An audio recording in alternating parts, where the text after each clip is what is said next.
1. You will hear a conversation between the head librarian and a student who wants to do voluntary work in the children's section of the library. First, you have some time to look at questions 1 to 6.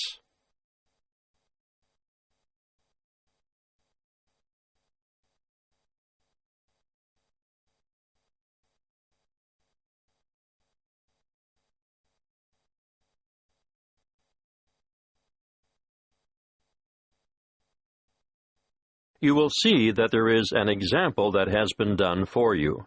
On this occasion, only the conversation relating to this will be played first. Good morning. You'd like to volunteer for the children's section, is that right? Yes, I spoke to you on the phone yesterday. That's right. Tessa, isn't it? Yes, Tessa Bridges. The applicant's name is Tessa Bridges. So Bridges has been written in the space. Now we shall begin. You should answer the questions as you listen because you will not hear the recording a second time. Listen carefully and answer questions 1 to 6. Good morning. You'd like to volunteer for the children's section, is that right?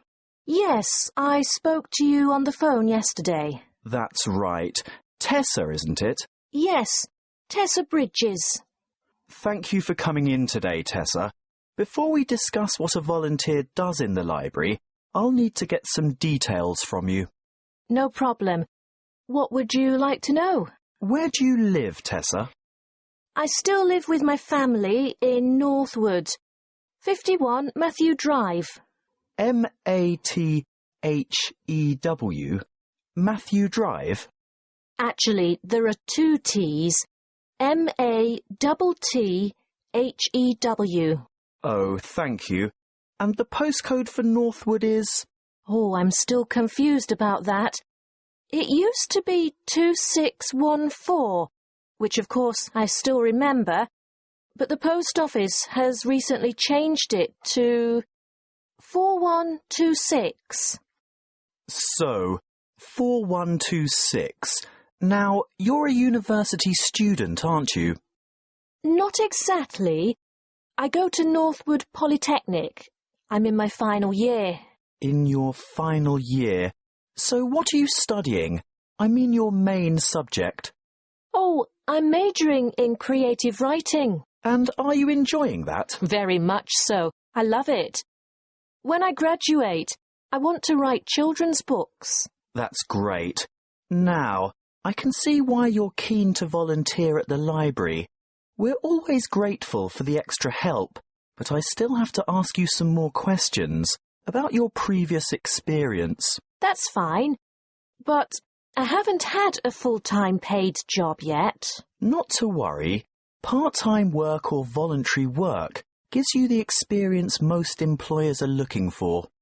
Well, to start with, when I was 16, I had a babysitting job. And who did you work for? Oh, just family friends. How long did you babysit for family friends? Oh, about 2 years, on and off. After those 2 years were up, what did you do then? Well, I was still working as a babysitter on the occasional evening and weekend when I became a peer tutor at school. I did that for 1 year, my last year at senior high. And what does being a peer tutor involve? Mostly, it means staying behind after school 1 or 2 afternoons a week to help fellow students in the subject that they're having difficulty with. And what subject did you tutor in? English, actually. I see. Do you have any other experience? I worked at the Ace Sports Academy as a tennis coach, but that was only for about 12 weeks over the summer before I enrolled at the Polytechnic. So you're good at sports? Not everything, just tennis. And are you currently working?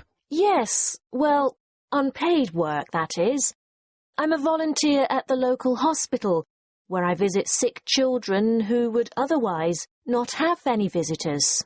Well, it certainly seems as if you like children. Yes, I do. Before you hear the rest of the conversation, you have some time to look at questions 7 to 10.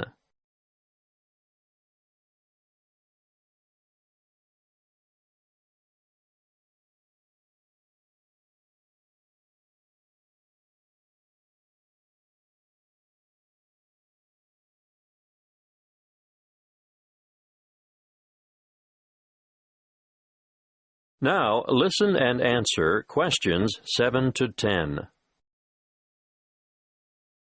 Well, Tessa, what I need to know now is what your schedule is like, so that we can fit you into the roster here. Can I assume that you're not able to work Monday to Friday during office hours? Right. I'm very busy with lectures, workshops, and assignments during the week.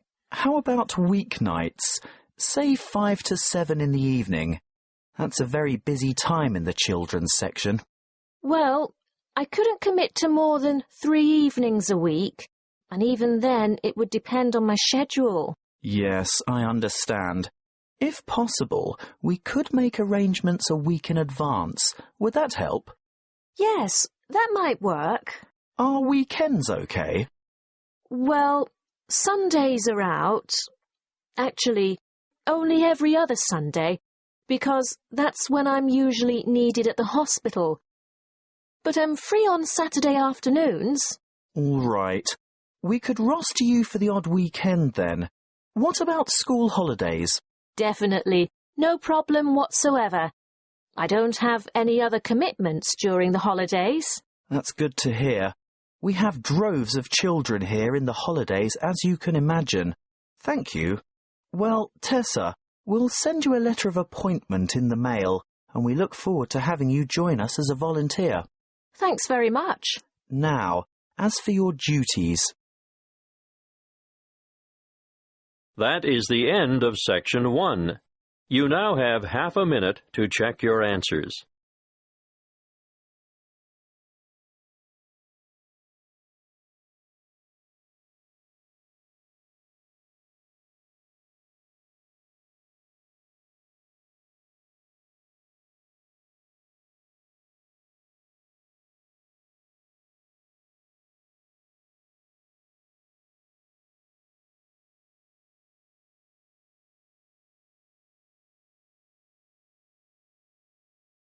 Now, turn to Section 2. Section 2. You will hear a radio advertisement for a health program. First, you have some time to look at questions 11 to 17.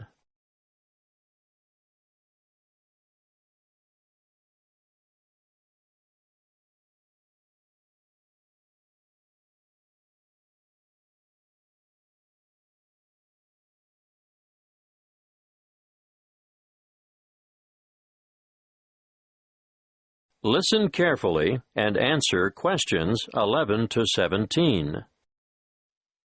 Prevention is better than cure.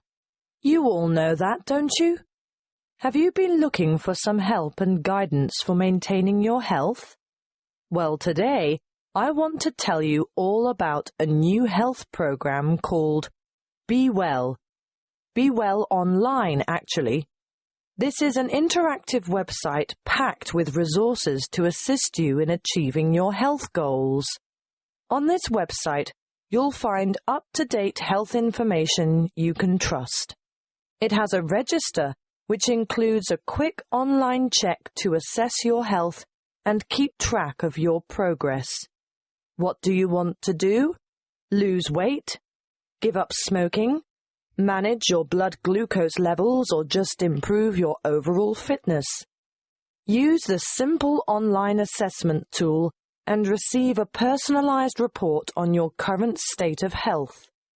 This is what we call your wellness register. After you've completed this, you'll be ready to move on. Now, the Active Health Agenda is where our team of experts has created a series of interactive 8-week programs for some of the most common health goals. These are aimed at differing ages and lifestyles and include healthy eating and workout plans, plans for losing weight, stress management, longevity, or how to age gracefully by maintaining your health, and express workouts for those of you who never have enough time. If you join up to Be Well Online, you'll not only be able to use a whole suite of interactive tools and calculators, but you'll also have unlimited access to an extensive library of health articles, delicious, simple recipes, and illustrated exercise descriptions. Let's look first at the active sport component. This gives you individual attention.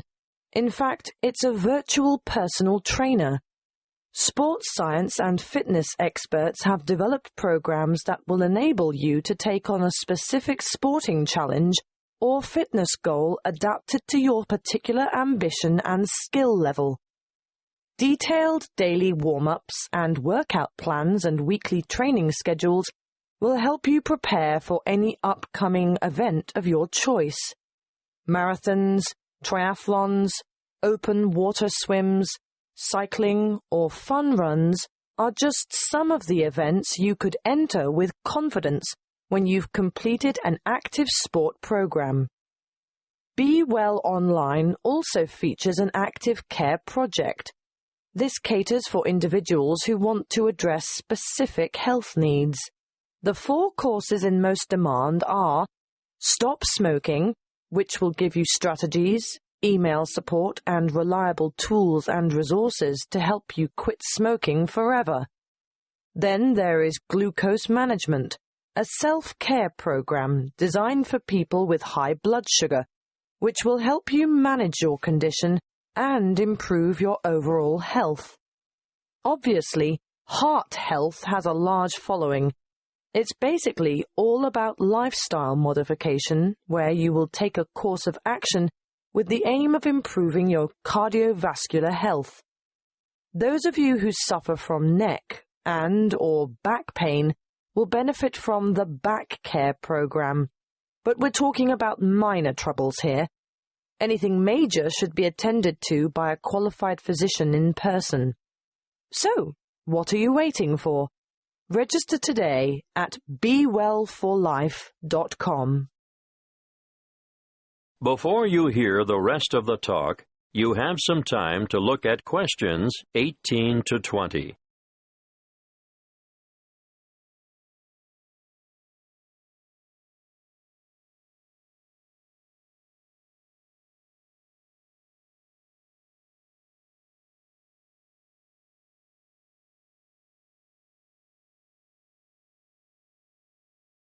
Now listen and answer questions 18 to 20.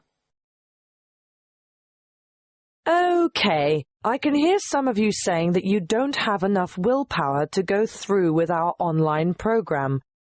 Well, just for people like you, we offer Be Well Coaching. What is it? It's a telephone-based service that will give you the extra support, motivation, and techniques that will provide the impetus for you to bring about permanent changes. Who runs it? The course is delivered by experienced health coaches, as well as qualified exercise physiologists, dietitians, and nurses. Who can use it? Well, this service is really for those of you who have serious health concerns like diabetes, arthritis, or high blood pressure. I know there are many of you out there who could benefit from this. How does it work?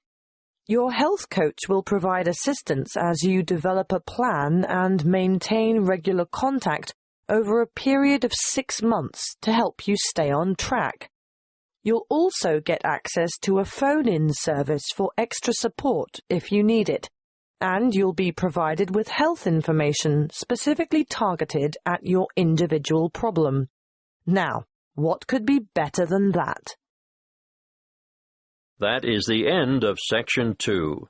You now have half a minute to check your answers.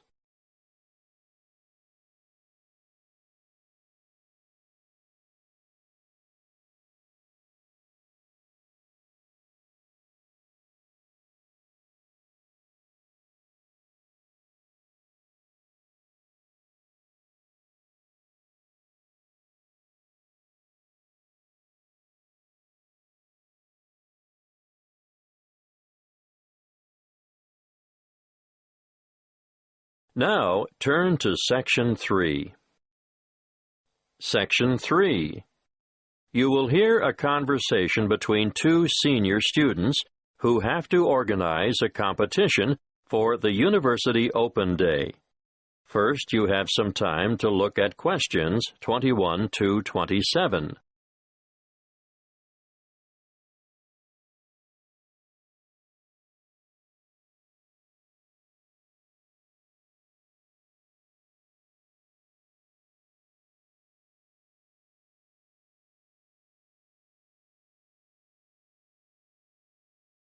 Listen carefully and answer questions 21 to 27.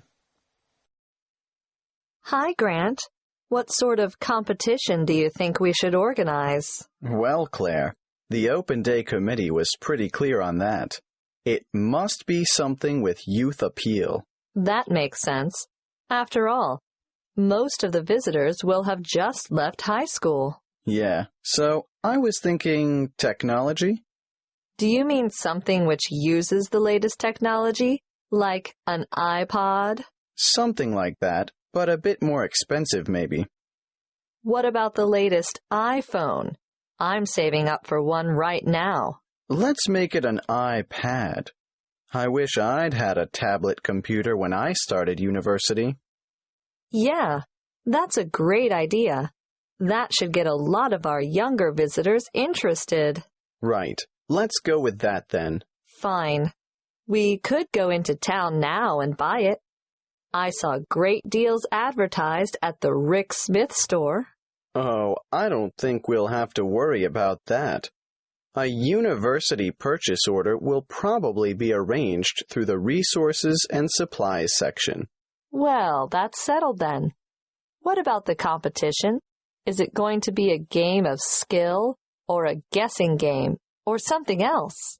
What do you think would work best? Good question. I don't think it should be anything too hard or anything that will make the visitors look silly. Some of them have such fragile egos. True. So, something that anyone can do. Nothing competitive, no skill or intelligence involved. That's right. But the main thing is that the contestants have a lot of fun. How do we do that? Well, I was thinking of a popular TV series, science fiction or science fantasy. I don't actually know the difference. Go on. It's a series where in every episode the main characters step through a portal into another world or another era. What's a portal? It's like a gateway or entrance to something. Okay, I get it. They'll be stepping into the new world of tertiary learning. So somehow we encourage people to step through this portal. Then what? They get their photo taken. Is that all? Not exactly. Let me think. I can't see how that's a competition, unless we pick the best photograph. But there's not much excitement or involvement in that for the participants. Wait. We don't decide on the winner. I mean, no one person does. We get them, the public, to do it. How? Put all the photos on Facebook, and the one with the most votes wins. I agree. Good idea. But there's just one more thing I'm not clear about. How do we get hold of a portal? I was thinking graduates of the engineering department could construct it as part of their contribution to Open Day. Before you hear the rest of the conversation, you have some time to look at questions 28 to 30.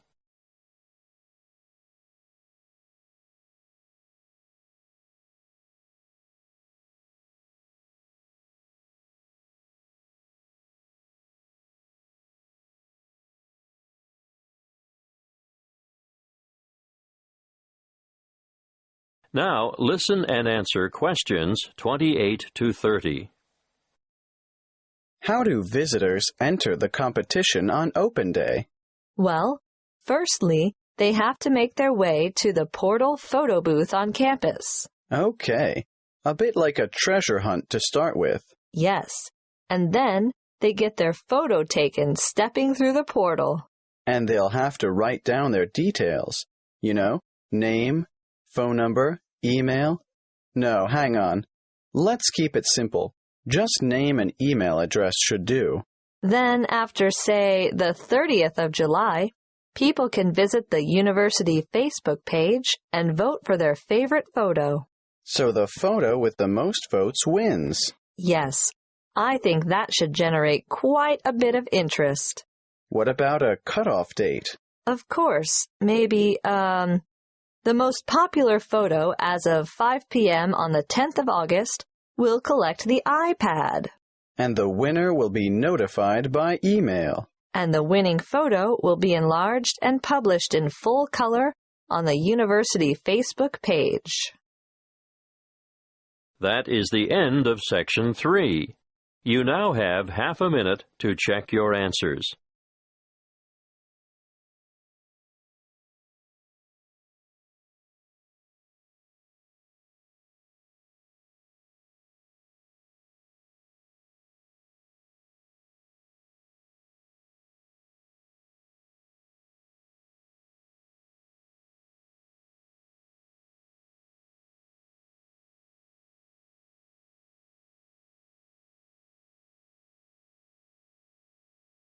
Now turn to Section 4. Section 4. You will hear a talk given by a lecturer in the Environmental Studies Department on agriculture and environment. First, you have some time to look at questions 31 to 40.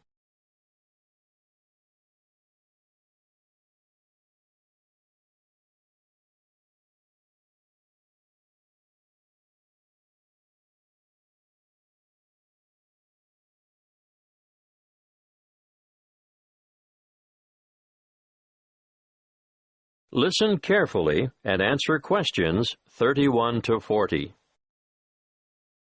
Welcome to this lecture on agriculture and the environment. I hope it is enough to make some of you decide on a career in the field of agricultural science. As you all know, food is a basic human need, and producing enough of it is the single greatest challenge facing the modern world.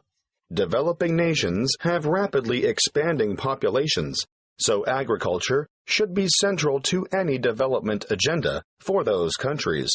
What's more, 75% of people in the developing world are dependent, directly or indirectly, on agriculture for their livelihood. And for many low-income countries, it's the most important sector of the economy, accounting for 50% of GDP, and sometimes it's the primary, if not only, source of foreign currency. Now, of course, when I talk about agriculture, I am using the term to encompass more than just growing food crops. Of course, livestock farming, fishing, and forestry are included. In order to combat wide-scale food shortages, agricultural research programs are underway in many areas. Using science is one way to increase productivity. But, a word of warning, agriculture must also be sustainable. Let's look at approaches that are not sustainable. Firstly, overgrazing and intensive cropping are two ancient but destructive practices that lead to loss of soil fertility. Secondly, the modern idea of liberal application of chemical pesticides and herbicides has had disastrous consequences for the health of the land, ranging from the pollution of water sources to the destruction of wildlife. These practices have ignored the mechanisms that sustain ecological communities. Ignorance has led to the destruction of the very biodiversity that is essential for sustainable food production. However, introducing new agricultural techniques, especially things like genetic engineering, can be difficult because many people remain suspicious of the fact that plants have had their genetic material modified by scientists. Biotechnology has also led to the dubious practice of bioprospecting, or, as some prefer to call it, biopiracy. Foreign multinational companies have been accused of illegally obtaining samples of indigenous plants of other countries in order to get their hands on genetic material to improve the quality or yield of their own crops. We must put aside the controversy surrounding the field of agricultural biotechnology in order to concentrate on the biggest threat to food production on this planet, which is, yes, climate change. The effects of global warming so far have been to shrink the food supply, thereby pushing up prices and making even the most basic necessities unaffordable. As I see it, the international community must address this and other challenges to agricultural production with urgency. Concrete scientific and technological achievements need to be presented for farmers to evaluate and learn to use. But, apart from that, governments need to address the complex issues of policy development if the world's hungry are to be fed. Environmental policies need to be put in place to protect ecosystems and correct soil degradation where possible. Countries cannot continue to exploit natural resources whilst ignoring the consequences. In fact, I'd like to see teams of agriculture and environment experts making up a global network which would monitor the world's farming systems. Different farming systems should be studied not only with a view to analyzing the environmental effects, but the social and economic effects as well. The studies would be carried out with a view to stemming pollution and erosion and promoting safe, cost-effective practices that will guarantee a secure food supply in the future. Monitoring sites would need to be set up all across the world and data collected in a systematic way. Of course, building the online infrastructure for such a project would cost millions of dollars, and there would be ongoing costs involved with the monitoring system. But the information gathered would go a long way towards solving the problem of feeding the masses and ensuring millions of people don't face a hungry future. That is the end of Section 4. You now have half a minute to check your answers.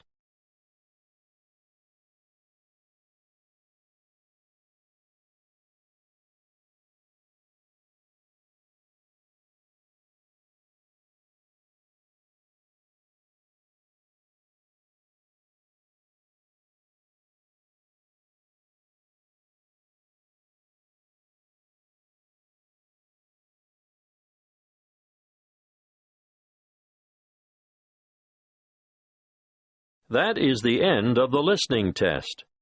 You now have 10 minutes to transfer your answers to the listening answer sheet.